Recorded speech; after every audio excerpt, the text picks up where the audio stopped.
আসসালামু আলাইকুম। The intelligence investor YouTube চ্যানেলে আপনাদের সবাইকে স্বাগতম। আজকের ভিডিওতে আপনাদের প্রথমেই দেখাচ্ছি ইন্ডেক্সে অনেক দিন পরে বড় একটা পতন, 66 পয়েন্ট কমেছে আজকে এবং 5804 টাকায় অবস্থান করছে।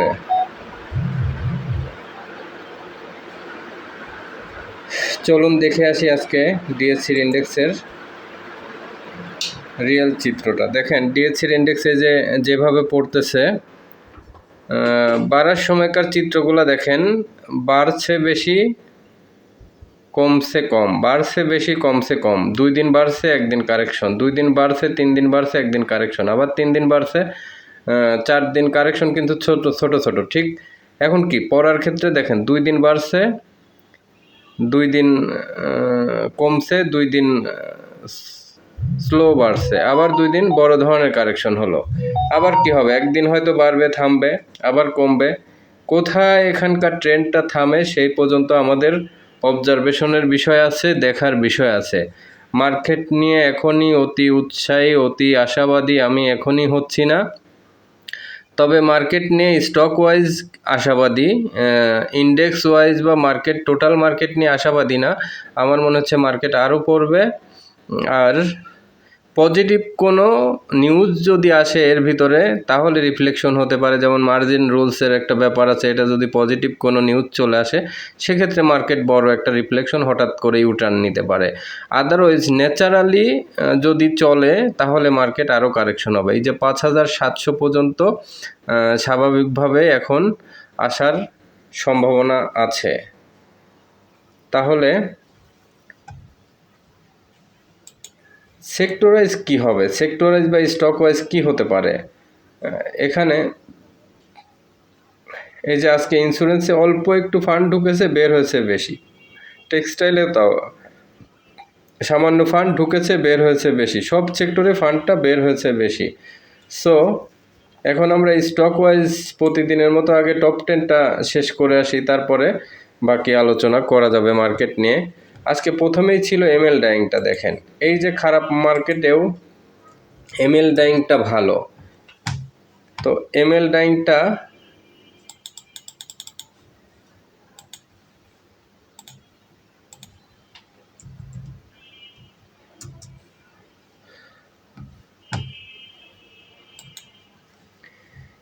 ডাইংটা দেখেন অনেক আগের থেকেই বলা হয়েছে যে এই শেয়ারটা ভালো হবে এবং আস্তে আস্তে ভালো হচ্ছে। আলটিমেটলি এটা 16 টাকা 40 পয়সা এবং আজকের গ্রাফটাও ব্যাক টু ব্যাক দেখেন, একটা গ্রিনের পরে রেড এবং খারাপ মার্কেটেও যেভাবে রিভার্স করেছে, এটা খুব একটা পজিটিভ দিক এমএল ডাইংয়ের জন্য। তো শেয়ার সিলেকশন ভালো হলে খারাপ মার্কেটেও প্রফিট করা যায়। তার উদাহরণ হচ্ছে যে এমএল ডাইং কিন্তু আমাদের আগে সিলেকশনে ছিল। এরপরে সাপোর্টটা একটু ভালো হলো লাস্ট ক্লোজিংয়ের একটু আগে। তো ভালো বলতে কি, এই যে নিচে পড়ে জাস্ট উপরে কভার দিয়েছে, এটাকে এখনও সেইভাবে ভালো বলা যাচ্ছে না। এরপরে শাসা ডেনিমটা দেখে আসি। এই স্টকটি আমার কেন যেন মনে হচ্ছে যে লং টাইম ভালো করতেছে, আরও ভালো করবে। এখানে 29 টাকা আছে, তো দেখেন এখান থেকে ডাবল 20 টাকায় শুরু করেছে। আমার কেন জানি মনে হয় যে এই শেয়ারটি 40 টাকার দিকে চলে যাবে শাসা ডেনিমটা। তাহলে 20 টাকায় ব্রেকআউট নিয়েছে এই শেয়ারটি। দেখেন ধীরে ধীরে এই যে ব্রেকআউট নেওয়ার পরে কন্টিনিউয়াস বাড়তেছে। তাহলে শাসা ডেনিমটা এই খারাপ মার্কেটেও শাসা ডেনিমের দিকে আপনারা নজর দিয়ে দিতে পারেন। এরপরে আলহাজ টেক্সটা দেখে আসি। আলহাজ টেক্স কী করেছে, আজকে 3% ক্যাশ ডিভিডেন্ড দিয়েছে, অনেক পড়ে গিয়ে আবার একটু রিকভার করেছে। এরপরে ফেক ডিল দেখে আসি। ফেক ডিলটাও তাই, অনেক বাড়ার পরে এখান থেকে বাড়তেছে। ফেক ডিলের যে গ্রাফ, তার চেয়ে শাসা ডেনিমের অবস্থান ভালো আছে। ফেক ডিলটা চেয়ে শাসাটাকে গুরুত্বের সাথে নিতে পারেন। এরপরে পিএলএফটা দেখে আসি। ফাইন্যান্সের মধ্যে যে আইএলএফ, পিএলএফ, তারপরে জিএসপি, এগুলো সব ভালো হচ্ছে। আমি বলেছি যে জিএসপিটা কালেকশন করতে। জিএসপিটা যে এই লেভেলে কালেকশন করেন, এখান থেকে দেখেন এই যে 6 টাকা, 4 টাকা শেয়ার যদি 6 টাকা হয়ে যায়, সেক্ষেত্রে অলমোস্ট 50% প্রফিটের একটা সম্ভাবনা আছে। তাহলে খারাপ মার্কেটে এই শেয়ারগুলো সিলেক্ট করবেন। ফাইন্যান্সের ভিতরে সিলেক্ট করলে অবশ্যই জিএসপি ফাইন্যান্সটাকে সিলেক্ট করবেন, আর এত দৌড়ানোর দরকার নাই চারিদিকে, একটাই সিলেক্ট করেন, প্রফিট দিলে দিবে, না দিলে না দিবে। এই যে এখানে দেখেন গ্রাফে খুবই পজিটিভ একটা ব্যাপার দেখা যাচ্ছে। এইটা যদি পার হয় তাহলে এখানে এই যে 6 টাকার একটা ট্রেন্ড আছে, তাহলে জিএসপিটাকে খুব ভালোভাবে নজর দেন। এর মধ্যে জেনারেশন নেক্সটটা দেখে আসি।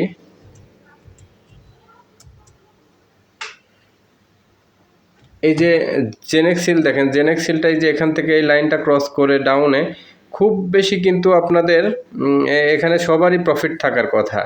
যদি প্রফিট থাকে এখন রিস্ক না নিয়ে এই শেয়ারটা থেকে প্রফিট টেক করে নেন। এই যে দেখেন এই লাইনটা ক্রস করেছে মানে সাপোর্ট ভেঙে গেছে, সো জেনেক্সিল থেকে প্রফিট টেক করে নেন। এই ধরনের শেয়ারগুলো থেকে প্রফিট টেক করে নেবেন। এই যে জেনারেশন নেক্সট আজকে শুরু করলো, অনেক দিন লোয়ারে ট্রেড হওয়ার পরে শুরু করেছে, এখনও দেখার বিষয় আছে যে এটা কন্টিনিউ করে কিনা। তারপরে মালিক স্পিন দেখব, প্রভাতী ইন্স্যুরেন্স, কন্টিনেন্টাল ইন্স্যুরেন্স, এগুলো দেখব।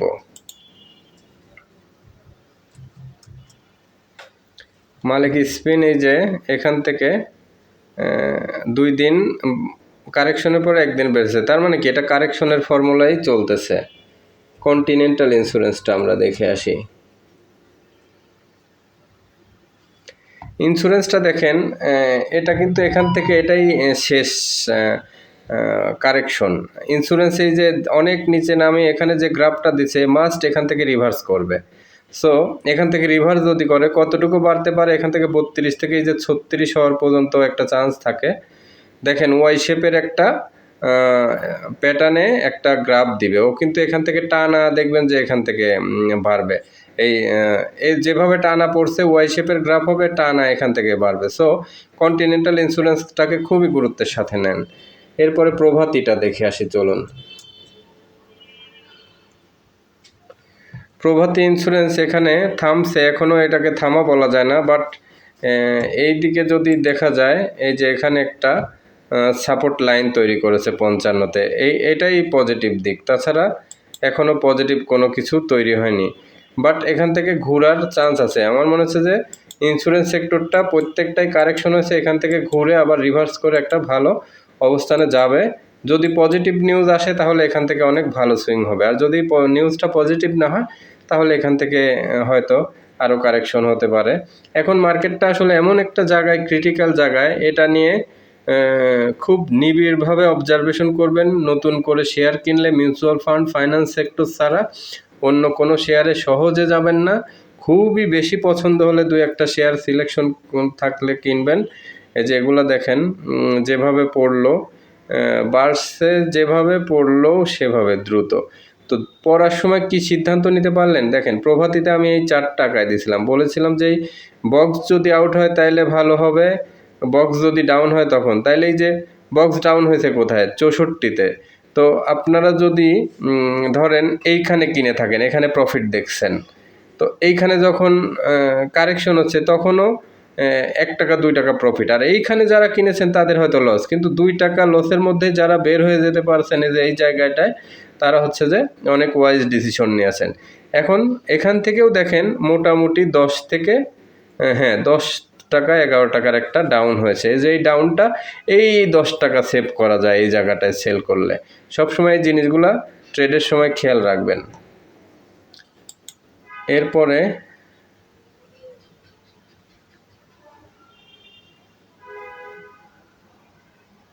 সিএনএটেক্স দেখব, মেঘনা ইন্স্যুরেন্স দেখব। সিএনএটেক্স কি হলো চলুন দেখে আসি। সিএনএটেক্সটাও এখানে ঘুরতেছে, তার মানে কি 2 টাকা 3 টাকা 4 টাকা লেভেলের যে টেক্সটাইল আছে আজকে কিন্তু সেদিকে ফান্ড ঢুকলো। সো 2 টাকা 3 টাকার টেক্সটাইল, এই যে ফ্যামিলি ট্যাক্সে ফান্ড ঢুকেছে। সো ছোটো টেক্সটাইলগুলায় ফান্ড ঢুকলো, এগুলা যেদিন ফান্ড ঢুকবে ওই দিনই আপনারা কি করবেন, ওই দিনই আপনারা এন্ট্রি নিয়ে ফেলবেন। তাতে সুবিধা হয় কি, এই যে 3-4টা হল্টের হওয়ার একটা সুবিধা পেয়ে যেতে পারেন। বাড়ার পরে না কিনে আর্লি কিনবেন। ধরেন এখান থেকে পড়ে গেল, পড়লেও কত 10 পয়সা 5 পয়সা 10 পয়সা কমবে, খুব বেশি কিন্তু এখান থেকে পড়ার সুযোগ নেই। আবার কমলেও যে কোনো সময় 10 পয়সা বাড়বে। ধরেন এখানে কিনে আটকে যাওয়ার কিছু নেই কিন্তু, বাট এখানে রিওয়ার্ডের চান্স আছে। 3টা হল্টেড পাইলে 3 নং 27% বা 3 8টা 24%-এর সম্ভাবনা আছে। এই সম্ভাবনাগুলোকে আপনারা ক্যাচ করবেন। তাহলে সিএনএ টেক্সটাইল, ফ্যামিলি টেক্স, এই টাইপের শেয়ারগুলোর ভিতরে আরও ছোট ছোট যে টেক্সটাইল আছে দেখতে হবে টোটাল ছোট ছোট কী টেক্সটাইল আছে। আমি কালকে textile sector, mutual fund sector এবং ফাইন্যান্স সেক্টর সকাল বিকাল রোটেশন করে 2টা সেক্টর, 3টা সেক্টর খুবই গুরুত্বপূর্ণ, মিউচুয়াল ফান্ড, ফাইন্যান্স সেক্টর এবং টেক্সটাইল সেক্টর। পাশাপাশি সামান্য যে রিভার্স করার একটা গ্যাপ পাবেন ইন্স্যুরেন্স সেক্টরে। সো এই 4টা সেক্টর আমি আপনাদের কালকে ইনশাল্লাহ সেক্টর ওয়াইজ কালকে 2টা সেক্টরের অ্যানালাইসিস সকালে একটা বিকালে, শনিবারে ঠিক একই সকালে একটা বিকালে একটা থাকবে। তাহলে এখন যেটা সামারি এখান থেকে কি সিলেকশন করবেন? এখান থেকে এই যে শাসা ডেনিমটা সিলেকশন করতে পারেন, আর কোনো স্টকই সিলেকশন করার মতো নেই। এখন যেটা করতে পারেন যে ছোট ছোট ফাইন্যান্সের ভিতরে যে জিএসপি ফাইন্যান্স বলে দিলাম, জিএসপি ফাইন্যান্সটাকে টার্গেটে রাখেন। মিউচুয়াল ফান্ডের ভিতরে যে আগেই বলে দিয়েছি IFIC trust, AB bank mutual fund, Exim bank mutual fund, এই টাইপের মিউচুয়াল ফান্ডগুলোকে টার্গেটে রাখেন যেগুলো 4 টাকা লেভেলে আছে, এই ধরনের সবগুলো মিউচুয়াল ফান্ড। এবং যেগুলা ফাইন্যান্স একদম পড়ে গেছে, এখন ফাইন্যান্স সেক্টরটা প্রতিদিনই মনে হচ্ছে যে হল্টেড হতে পারে, ওই ধরনের ফাইন্যান্সগুলো আইএলএফ পিএলএফ এই টাইপেরগুলো। বাট ওই যে ডিলিস্টেড যে ফাইন্যান্সগুলো হবে যে 5টি, ওই 5টি এন্ট্রি নেবেন না, এত রিস্কি এন্ট্রি নেওয়ার দরকার নেই, এগুলো বাদে এন্ট্রি নেবেন। আর ওগুলো যদি এন্ট্রি নেনও তাহলে 2000 3000 5000 10,000 20,000 টাকার মধ্যে কিনে কমপ্লিট করবেন, যাতে ডাবল হলে আপনারও 10,000 20,000 টাকা প্রফিট হয়ে যায়। এইটুকু ঝুঁকি নেবেন, এর বেশি ঝুঁকি কেউ ভুলেও 50,000 1 লাখ টাকার কিনবেন না। আর যার ফান্ডই কম সে 5,000 2,000 1,000 টাকার কিনবেন। ফাইন্যান্সের ক্ষেত্রে একটা ঝুঁকি আছে, ডিলিস্টেড হওয়ার 5টি অলরেডি বলে দিয়েছে, সেই 5টি বাদে কিনবেন।